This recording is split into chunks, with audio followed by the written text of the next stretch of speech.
A continuación, nuestro siguiente expositor nos va a hablar acerca de la psicoterapia existencial y gestalt relacional, dos enfoques hermanos de la psicoterapia contemporánea.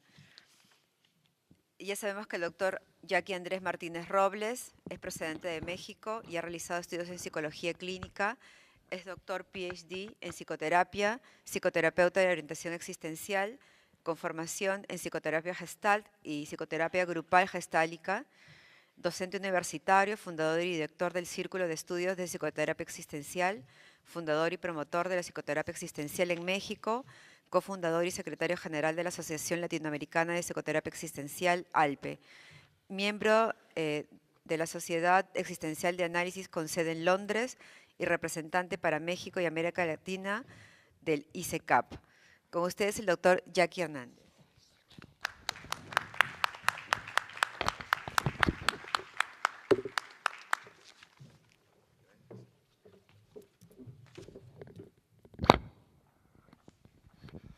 Hola, buenos días.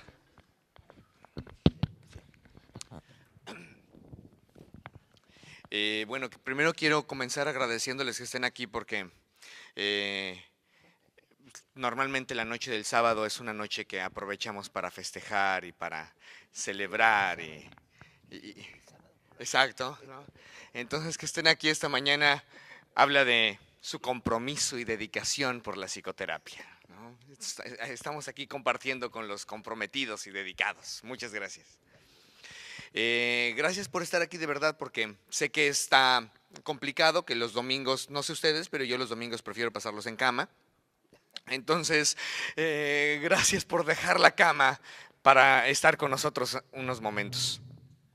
También quiero ya aprovechar que esta es ya de mi última participación de esta manera, volver a agradecer a Pael, aprovechando que aquí está Lisle y que por ahí anda Roberto, volver a agradecerles por varias razones. La primera es que, bueno, ahorita algo de lo que escucharon en la presentación que amablemente hizo Ceci, la gran mayoría de perspectivas que se comparten en este congreso, obviamente, de un congreso de logoterapia clínica, son perspectivas logoterapéuticas.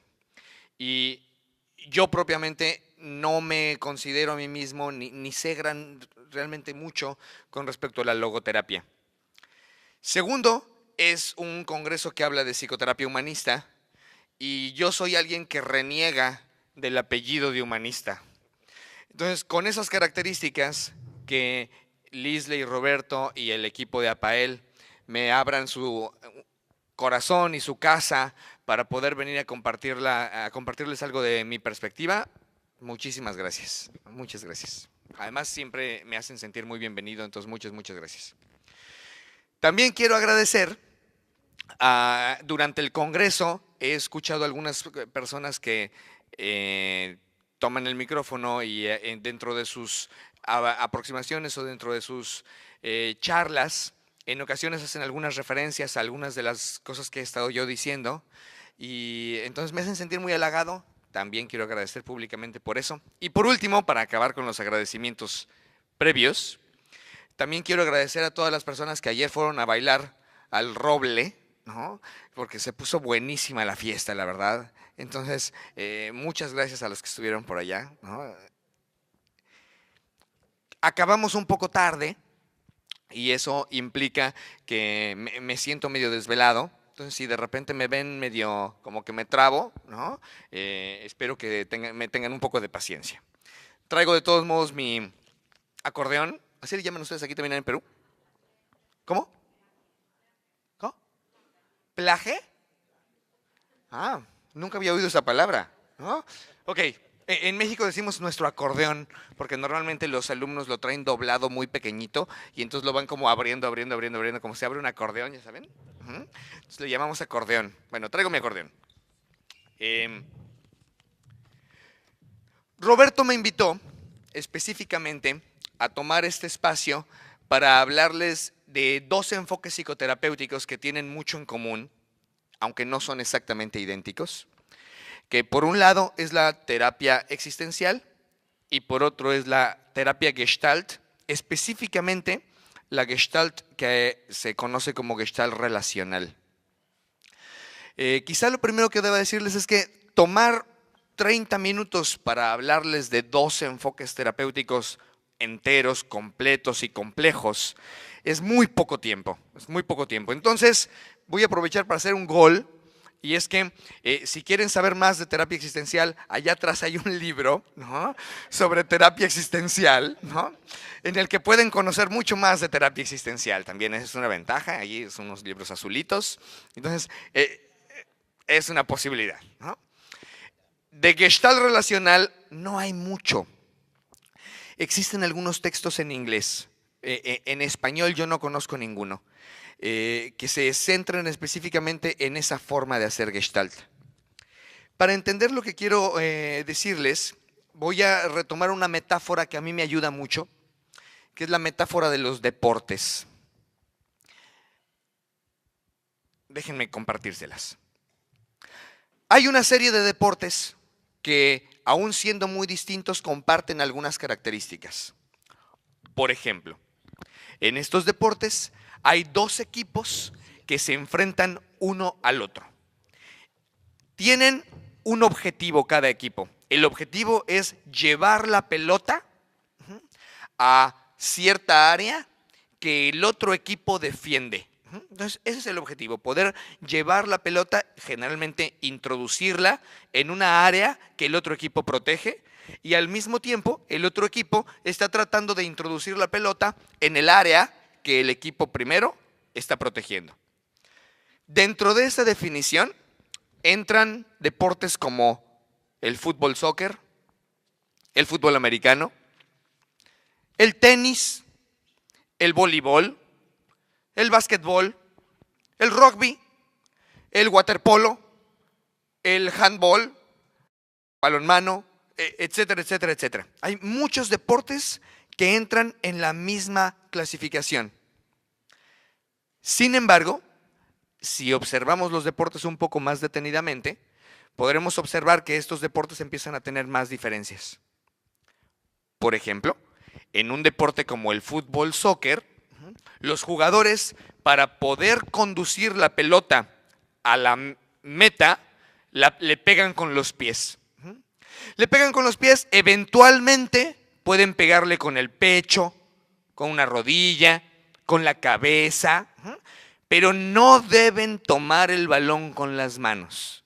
Bueno, hay un jugador de cada equipo que sí puede, pero solo dentro de cierta área. Si se sale de esa área, no debe tomar el balón con las manos, porque si toma el balón con las manos está cometiendo una infracción y será sancionado. Si la pelota sale de juego, los jugadores pueden reintroducirla al juego con las manos, pero una vez que la pelota esté en juego, no deben tomar el balón con las manos. Hay otro deporte, por ejemplo, el básquetbol, en donde los jugadores están todo el tiempo tomando el balón con las manos y lo botan contra el piso y se lo pasan de mano en mano, y en ese deporte no deben pegarle al balón con los pies, y esperemos que no lo hagan con la cabeza porque el balón es bastante más duro. De tal forma que lo que es perfectamente válido y normal, además, dentro de cierto deporte, resulta no válido e inclusive podría considerarse absurdo para el otro deporte.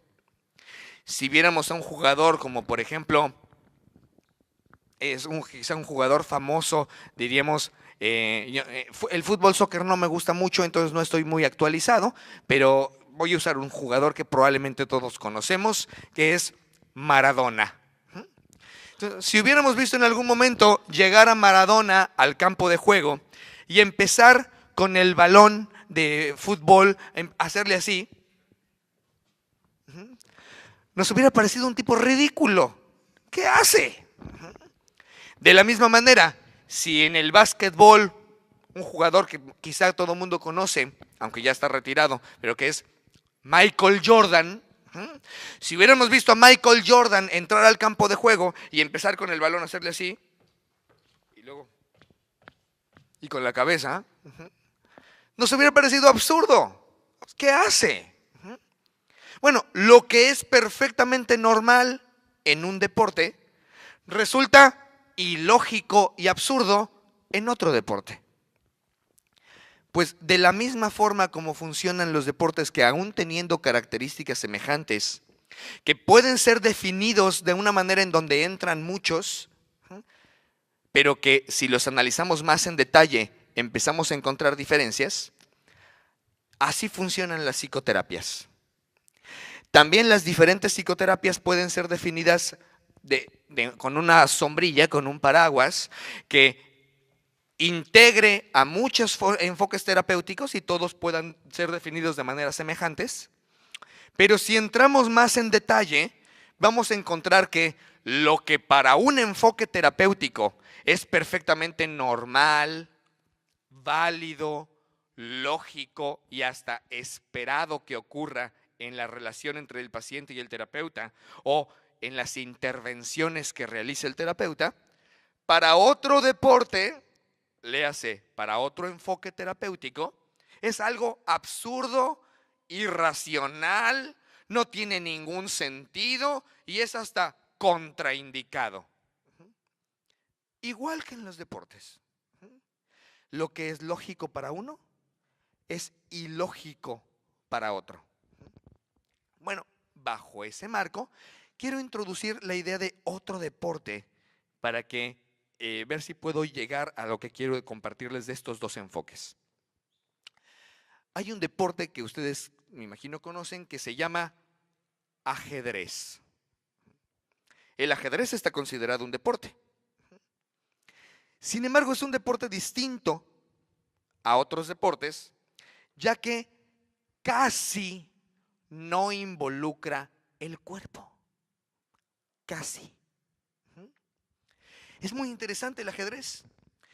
¿Alguna vez han visto una partida de un campeonato de ajedrez? Es interesante porque vemos a dos personas sentadas una frente a la otra en silencio, pasando largos tiempos, pueden pasar muchos minutos mirando un tablero con fichas y después de mirar el tablero durante 10, 15, 20 minutos, hace un pequeño movimiento y mueve una de las piezas una casilla. ¡Puc! Puede parecer, dijeras, tanto tiempo para tan poca actividad. Parece poca actividad, pero en realidad, en todo ese tiempo, el jugador tuvo mucha actividad, una enorme cantidad de actividad en su cerebro, una enorme cantidad de actividad en su experiencia. Estaba planeando, programando, previniendo. Estaba teniendo una enorme cantidad de actividad. De hecho, yo he visto jugadores de ajedrez estar sentados viendo el tablero durante 15, 20 minutos en silencio, sudando. Están viendo el tablero, pero los ves cómo les recorre el sudor por la sien. Hay mucha actividad. Pensar también cansa. Estoy seguro que lo han visto. En este congreso hemos pensado mucho y a veces nos hemos cansado también. Bueno, el asunto está en que no vemos toda ese nivel de actividad. ¿Se fijan? Si nosotros nos planteamos en un nivel meramente conductual, podríamos decir que es un deporte en donde no hay actividad o una actividad mínima. Y hasta podríamos dudar de que merezca ser llamado un deporte. Sin embargo, sabemos que aunque la actividad que vemos es mínima, cada uno de los jugadores tiene una enorme cantidad de actividad. Bueno, algo parecido pasa en la psicoterapia. Si nosotros viéramos en YouTube, pusiéramos en YouTube una sesión de la sesión número 25 de un paciente y su terapeuta, un consultante y su terapeuta. La sesión número 25 de terapia Gestalt relacional. Y luego viéramos otro video de la sesión número 25 de una terapia existencial, quizá no notaríamos ninguna diferencia. Nos parecerían idénticas. Parecería que tanto un enfoque como el otro son exactamente los mismos. Y muchas personas creen que estos dos enfoques son idénticos. Porque sí, en el actuar del terapeuta, en la intervención del terapeuta, se asemejan muchísimo, muchísimo. Pero lo que no vimos, toda la actividad del terapeuta a nivel de su experiencia, y sabemos que la experiencia es invisible a los ojos del otro, solamente ve la conducta. Toda la experiencia del terapeuta no la vimos, y a nivel de la experiencia, la Gestalt relacional y la terapia existencial no son idénticas, pero se ven idénticas. De la misma forma, algo que las hace muy semejantes, tanto a la Gestalt relacional como a la terapia existencial, algo que las asemeja enormemente, es que si nosotros vemos la sesión 25 o 42 o 328 entre el paciente y el terapeuta, y no nos dicen quién es el paciente y quién es el terapeuta, podríamos no saberlo. Podríamos ver el video de la sesión entera y no saberlo. No saber cuál es el cliente y cuál es el terapeuta. Esa es una característica que comparte la llamada Gestalt relacional con la terapia existencial. Son enfoques bidireccionales. Son enfoques en donde tanto el llamado consultante como el llamado terapeuta comparten el espacio terapéutico o mundo terapéutico, como les compartí el día anterior a ayer. Comparten el mundo terapéutico y entonces comparten la experiencia de la psicoterapia. Tanto en un enfoque como el otro, la experiencia de la psicoterapia es una experiencia compartida. De tal manera que el llamado terapeuta no da terapia. El llamado terapeuta no está dándole terapia al otro. El terapeuta es el encargado de abrir el espacio-tiempo, de abrir la atmósfera para construir el ambiente necesario en el que la terapia ocurra. Pero la terapia ocurre para ambos. De ahí la palabra relacional como apellido de la Gestalt. Antes de hablarles de algunas características de ambos enfoques, quiero hablarles un poquito de historia brevemente. Voy a hablarles primero de historia de la terapia existencial porque es temporalmente anterior a la Gestalt relacional. De hecho, la terapia existencial tiene 100 años. 100 años. Es una terapia muy antigua. No es una terapia novedosa. Los primeros escritos de psicoterapia existencialmente orientada datan de 1912. 1912. Escritos de gente como Karl Jaspers o como Ludwig Binswanger.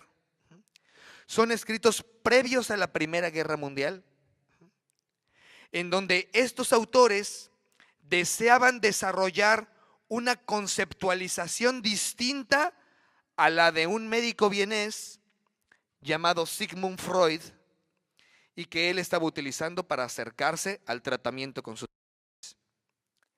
Estas personas consideraban que Sigmund Freud había atinado en algo, en el método. ¿Cuál era el método? La cura a través del habla. Ese era el método. Acercarse al proceso terapéutico a través de la conversación. Pero no estaban de acuerdo en la manera como Freud conceptualizaba o teorizaba al respecto. Pero creían que en la conversación había algo profundamente poderoso que valía la pena resaltar. Estos teóricos consideraban que en vez de apoyarse en las teorías que Freud estaba construyendo, o en las teorías genetistas que otros como Pierre Janet, por ejemplo, y muchos otros estaban empezando a generar, consideraban que valía la pena apoyarse mejor en la filosofía y de manera particular en la fenomenología y filosofías existenciales. Y así fueron desarrollando una serie de ideas que se vincularon con la psicoterapia y son los orígenes de la terapia existencial. Finales o principios de la década de los 20 y toda la década de los 20 empezaron a desarrollarse fuertemente. Las guerras mundiales interrumpieron ese desarrollo. Y es un desarrollo que se retomó años después, que se retomó hasta después de la Segunda Guerra Mundial, que hubo un nuevo boom de la perspectiva existencial. Y entonces se cree que la terapia existencial es posterior a la Segunda Guerra Mundial, pero eso es falso. Las primeras ideas son previas, solo que quedaron en pausa. Bueno, la terapia existencial se apoya principalmente en marcos filosóficos, más que en marcos médicos. Como se apoya principalmente en marcos filosóficos, desarrolla líneas distintas a la gran mayoría de psicoterapias que se apoyan en marcos médicos, que tienen un modelo de salud de enfermedad, un modelo de sanación, un modelo de curación, etcétera, etcétera. Tiene una línea distinta porque es una línea filosófica. Por ahora podemos dejarle ahí de terapia existencial. Si ustedes quieren saber más, hay un fabuloso libro ahí atrás que venden que pueden ustedes adquirir. En cuanto a la terapia Gestalt relacional, originalmente, cuando el llamado Grupo de los 7 se empezó a reunir en Nueva York, es un grupo formado por gente como Fritz o Frederick Perls, su esposa, Laura Perls, Paul Goodman, Isador Fromm, Paul Weiss y otros, se reunían todos los miércoles a conversar para desarrollar lo que originalmente pensaban era una nueva forma de psicoanálisis y que poco a poco fueron variando y buscándole un nombre a esto nuevo que estaban creando. Lo cierto es que había 7 personas que después se fueron separando, no porque estuvieran peleadas, sino porque fueron tomando diferentes rumbos. Durante algún tiempo la terapia gestáltica quedó inclusive peleada entre dos grandes campos, lo que le llamaban el enfoque del este y el enfoque del oeste, o los que habían quedado en Nueva York desarrollando teoría sobre Gestalt, un grupo intermedio que era el grupo de Cleveland, todo esto en Estados Unidos por supuesto, y otro grupo, el grupo a donde se había ido Fritz Perls, que era el grupo californiano. Fritz Perls, como la mayoría de ustedes saben, era un hombre carismático. Era un hombre que le gustaba mucho y sabía cómo atraer la atención de grandes masas. Fritz Perls generó todo un estilo de psicoterapia gestáltica que está muy bien y que es el que principalmente hoy se conoce como psicoterapia gestalt. Sin embargo, tanto en Cleveland como en Nueva York, siguió desarrollándose la terapia gestáltica con estilos diferentes al estilo de Perls. El estilo que yo quiero compartirles, que hoy en día se le llama Gestalt relacional, pertenece sobre todo al grupo de Nueva York. Es decir, es un estilo de terapia Gestalt distinto del de Pearls. Y que hace que muchas personas no lo conozcan porque conocen como Gestalt el estilo de Fritz Perls.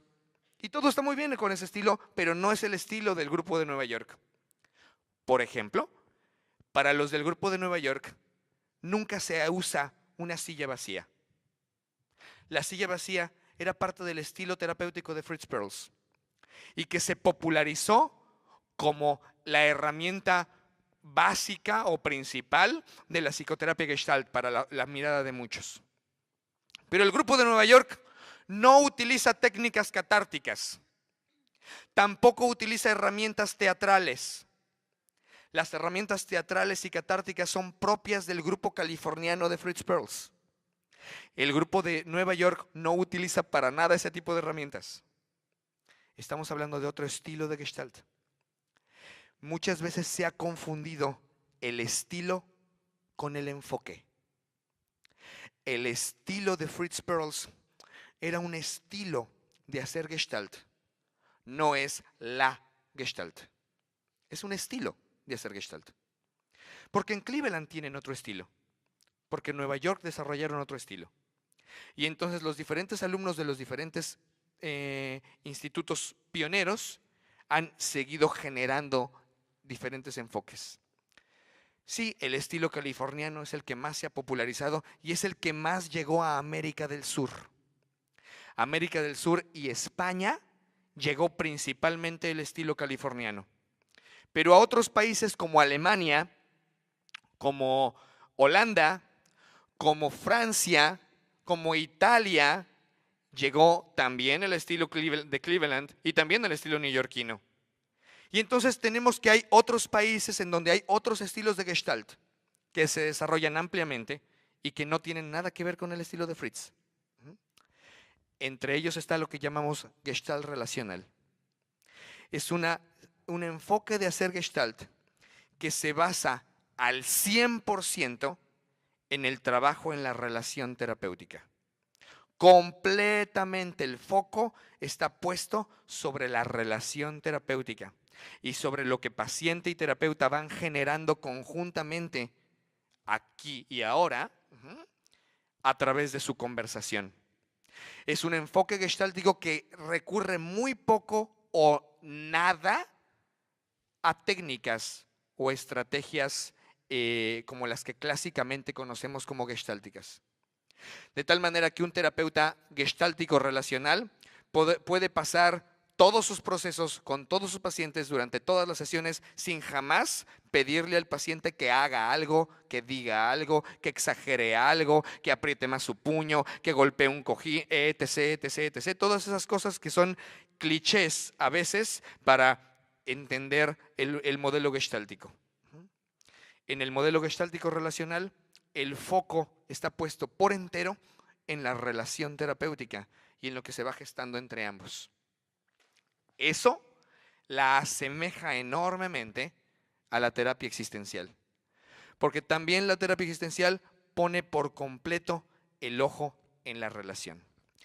Ahí tenemos entonces mucho de lo que hace que estos dos enfoques sean semejantes. Yo tengo suerte porque me formé como gestaltista, hoy en día hago principalmente terapia existencial, y entonces eso me permite que cuando a veces me invitan a los congresos de terapia existencial, y en los congresos de terapia existencial, ¿saben qué hago? Les hablo de Gestalt relacional. No les digo que es Gestalt relacional. Entonces yo me paro al frente y les cuento algo, y los de existenciales me escuchan y dicen, claro, pero claro, ¿cómo no lo habíamos pensado? Y paso por ser muy original. Y en los congresos de Gestalt me paro y les hablo de terapia existencial, pero no les digo que es terapia existencial, ¿no? Entonces me paro y yo les hablo de terapia existencial y los gestálticos dicen, claro, pero ¿cómo no lo habíamos pensado? Y también me creen muy original. Estoy haciendo trampa, ya lo sé. Pero eso es algo que puedo decirles a ustedes que son de logoterapia, entonces no importa tanto, ¿no?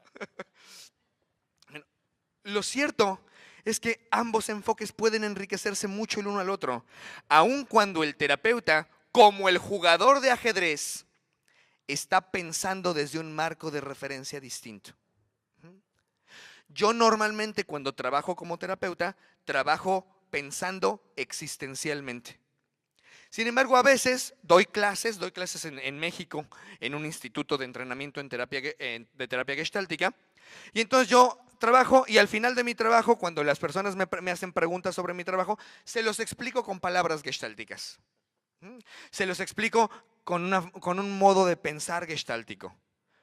Porque se puede llegar pensando gestálticamente o pensando existencialmente a la misma intervención, a que el terapeuta diga la misma frase, pero llegaron por rutas distintas. La gestalt relacional tiene sus propias rutas, la terapia existencial tiene sus propias rutas. Les invito a que conozcan ambas, son rutas interesantes. Quisiera, antes de concluir, hablarles de algún sentido de por qué relacional y qué hace que sea justo lo relacional en lo que más se parecen. Algo es que se ha hablado mucho en este congreso de la relación terapéutica, del vínculo terapéutico, y creo que todos, cada vez más, en cualquier corriente, inclusive los psicoanalistas, los cognitivo-conductuales, cada vez más, todos los terapeutas reconocemos que el vínculo, el encuentro, la relación terapéutica es fundamental. No solamente fundamental, quizá que es lo fundamental. Se reconoce por todos lados. Sin embargo, no entendemos muy bien y no nos ponemos muy bien de acuerdo de cómo es la relación. Sí, ok, es fundamental, pero ¿cómo tiene que ser? Ahí no nos hemos puesto de acuerdo. Como los deportes, ¿se fijan? Ahí es en donde entran nuestras diferencias. Bueno, para la perspectiva gestalt relacional y para la perspectiva existencial, la relación terapéutica no es solo el campo que sostiene las experiencias terapéuticas. No es solo el ambiente necesario de confianza para que se dé la conversación. La relación terapéutica no es únicamente el telón de fondo sobre el que se desarrolla todo el acto terapéutico. La relación terapéutica ocupa el lugar primordial. La relación terapéutica ocupa el lugar de protagonista. Es decir, tanto en un enfoque como el otro, el terapeuta está pensando todo el tiempo, durante toda la sesión, está pensando en términos relacionales. Es decir, está pensando algo como esto. ¿Cómo estoy afectando a la persona? ¿Qué de mi persona le influye para que me cuente esto hoy? ¿Qué de mi persona le influye para que me lo cuente de esta manera? Porque ustedes sabrán que no le contamos nuestros asuntos íntimos de igual manera, por ejemplo, a un hombre que a una mujer. No le hablamos de nuestros deseos eróticos de la misma forma a un hombre que a una mujer. Igual no le hablamos de nuestros aspectos más íntimos de la misma manera a una persona joven que a una persona mayor. A una persona que se presenta de traje que a una persona que se presenta con jeans rotos. A una persona que siempre está bien peinadito, a una persona que sale con greñas así. Una persona que siempre está muy bien ordenado, a una persona que usa lentes que no tienen lunas.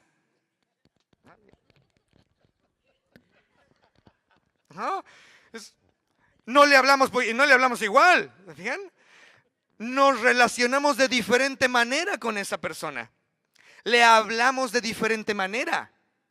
Le narramos nuestra experiencia de diferente manera. Y más allá de eso, experimentamos de diferente manera con una persona que con otra. Bueno, el terapeuta, ya sea de gestalt relacional o de existencial, es consciente de ello todo el tiempo y lo usa. Está todo el tiempo consciente que estamos generando una experiencia conjunta, que estamos de manera compartida co-creando nuestra experiencia de ser quienes somos. Mi paciente me hace ser de una manera y yo lo hago ser de una manera. Enfocamos juntos eso. Ahora, no siempre el terapeuta hace esto explícitamente. Lo tiene implícito todo el tiempo, disponible para usarlo, disponible para intervenir desde ahí, pero no necesariamente lo hace explícito, porque también se es sensible a las etapas del proceso, se es sensible al tipo específico de relación.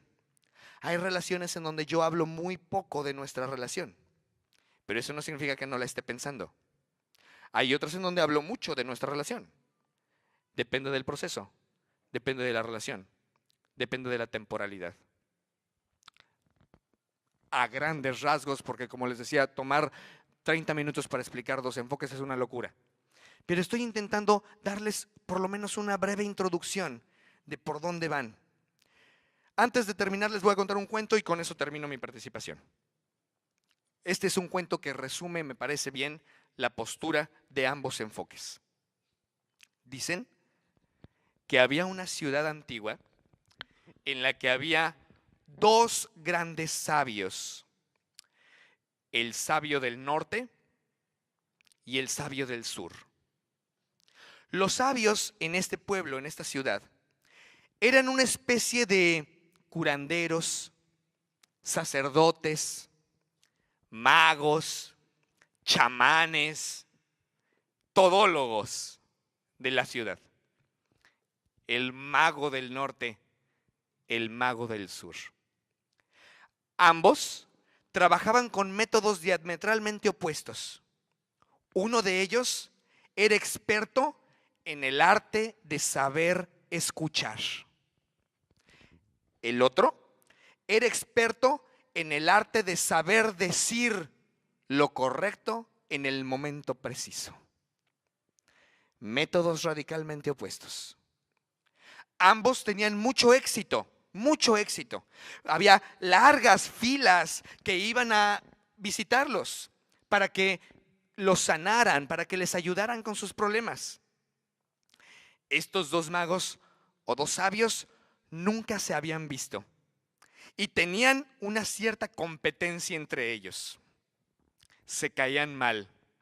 Pensaban mal del otro porque como tenían un método opuesto, ya saben que a los terapeutas nos encanta eso, ¿no? Si hay alguien que tiene un método diferente de nosotros, nos gusta hablar mal de él, nos gusta decir que no sabe, que es un tonto, etcétera, etcétera. Pues en esta no había excepción, era lo mismo. Entre ellos había mucho pique y competencia por el hecho de tener métodos radicalmente opuestos. Pero ambos eran muy exitosos. Bueno, un día el gran mago del norte enfermó de una terrible enfermedad llamada desesperación. Y entonces, estando profundamente enfermo de desesperación, trató de autosanarse, trató de ayudarse lo mejor que podía utilizando su método, pero a la mejor precisión. Pero entre más lo intentaba y más lo intentaba, más lograba desesperarse más y desesperarse más y desesperarse más. Así que cansado, tuvo que tragarse su orgullo y fue en búsqueda del gran mago del sur. Ni modo. Estaba desesperado. Justo lo que dividía la ciudad del norte y del sur era un río. Entonces se detuvo en el río a refrescarse. Y otro hombre le preguntó, buen hombre, ¿quién eres y a dónde te diriges? Y él le dijo, hola, soy el gran mago del norte. Voy en busca del gran mago del sur, porque he enfermado de desesperación. Ya sé que se suele decir que tenemos una gran competencia. Ya sé que se suele decir que no nos queremos nada el uno al otro, pero estoy tan desesperado que no puedo más. Voy en busca del gran mago del sur. ¿Puedes orientarme en qué dirección debo ir? Y el otro hombre le dijo, amigo, yo soy el gran mago del sur. Por favor, ven conmigo. Haré todo lo posible por ayudarte. Se dirigieron al hogar del gran mago del sur. Y cuentan que el mago del sur le ayudó, efectivamente. produjo o facilitó, como dirían los humanistas, facilitó que el gran mago del norte sanara por completo de su desesperación. Estaba tan contento y agradecido el mago del norte que decidió olvidar toda competencia. Ya no quería más competir, al contrario, le pidió al mago del sur que si podía quedarse a su lado, que si podían compartir mejor la casa y empezar a sanar juntos. El mago del sur aceptó, de tal forma que empezaron ahora a sanar juntos. Ya no había mago del norte y mago del sur, eran los magos del sur. Y estos dos magos del sur quintuplicaron sus éxitos ahora que trabajaban juntos. Podían hacer cosas maravillosas. Bueno, después de un tiempo, el mago del sur estaba ya muy anciano y en su lecho de muerte llamó al mago del norte y le dijo: estoy a punto de irme, pero antes de irme quiero confesarte algo. ¿Te acuerdas de aquel día que nos encontramos en el río? El mago del norte le dijo: claro, ese día cambió mi vida. Te voy a estar eternamente agradecido por ese día. El mago del sur le dijo: yo también a ti, porque ese día yo también iba a buscarte, porque yo también había enfermado de desesperación. Tú también me sanaste. Muchas gracias.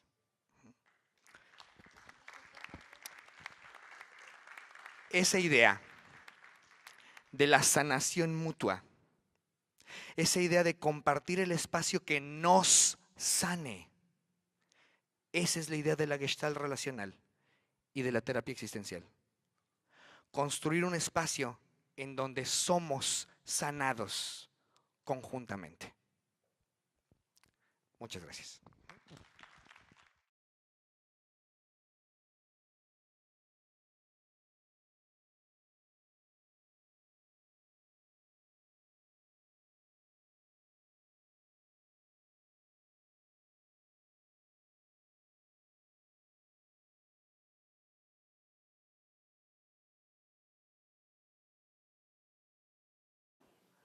¿Cómo?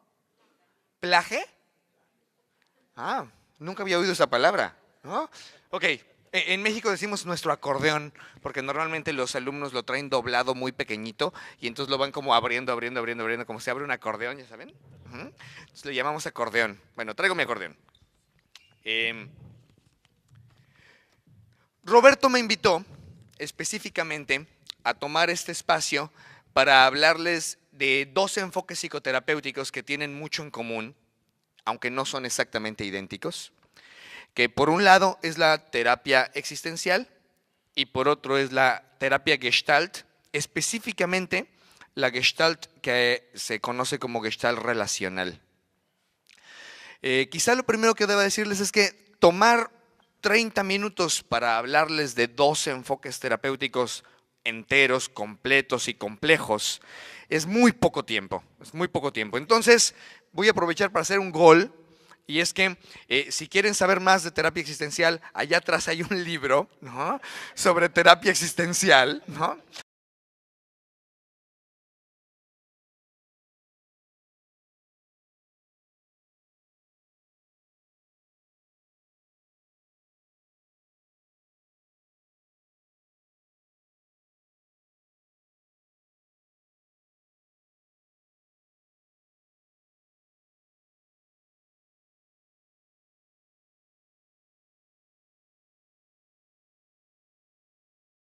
A continuación, nuestro siguiente expositor nos va a hablar acerca de la psicoterapia existencial y gestalt relacional, dos enfoques hermanos de la psicoterapia contemporánea. Ya sabemos que el doctor Jackie Andrés Martínez Robles es procedente de México y ha realizado estudios en psicología clínica. Es doctor PhD en psicoterapia, psicoterapeuta de orientación existencial, con formación en psicoterapia gestalt y psicoterapia grupal gestálica, docente universitario, fundador y director del Círculo de Estudios de Psicoterapia Existencial, fundador y promotor de la psicoterapia existencial en México, cofundador y secretario general de la Asociación Latinoamericana. Gracias por dejar la cama para estar con nosotros unos momentos. También quiero ya aprovechar que esta es ya de mi última participación de esta manera. Volver a agradecer a Pael, aprovechando que aquí está Lisle y que por ahí anda Roberto, volver a agradecerles por varias razones. La primera es que, bueno, ahorita algo de lo que escucharon en la presentación que amablemente hizo Ceci, la gran mayoría de perspectivas que se comparten en este congreso, obviamente, de un congreso de logoterapia clínica, son perspectivas logoterapéuticas. Y yo propiamente no me considero a mí mismo ni sé realmente mucho con respecto a la logoterapia. Segundo, es un congreso que habla de psicoterapia humanista y yo soy alguien que reniega del apellido de humanista. Entonces, con esas características, que Lisle y Roberto y el equipo de APAEL me abran su corazón y su... Americana de Psicoterapia Existencial, ALPE, miembro de la Sociedad Existencial de Análisis con sede en Londres y representante para México y América Latina del ICECAP. Con ustedes el doctor Jackie Hernández.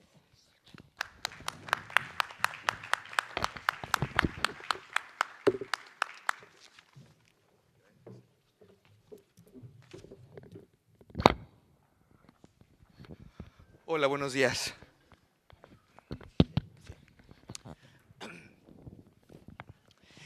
Bueno, primero quiero comenzar agradeciéndoles que estén aquí porque normalmente la noche del sábado es una noche que aprovechamos para festejar y para celebrar. Exacto, ¿no? Entonces, que estén aquí esta mañana habla de su compromiso y dedicación por la psicoterapia, ¿no? Estamos aquí compartiendo con los comprometidos y dedicados. Muchas gracias. Gracias por estar aquí de verdad, porque sé que está complicado, que los domingos, no sé ustedes, pero yo los domingos prefiero pasarlos en cama. Entonces, casa, para poder venir a compartirles algo de mi perspectiva. Muchísimas gracias, muchas gracias. Además, siempre me hacen sentir muy bienvenido, entonces muchas gracias. También quiero agradecer, durante el Congreso he escuchado a algunas personas que toman el micrófono y dentro de sus aproximaciones o dentro de sus charlas, en ocasiones hacen algunas referencias a algunas de las cosas que he estado yo diciendo y entonces me hacen sentir muy halagado. También quiero agradecer públicamente por eso. Y por último, para acabar con los agradecimientos previos, también quiero agradecer a todas las personas que ayer fueron a bailar al roble, ¿no? Porque se puso buenísima la fiesta, la verdad. Entonces, muchas gracias a los que estuvieron por allá, ¿no?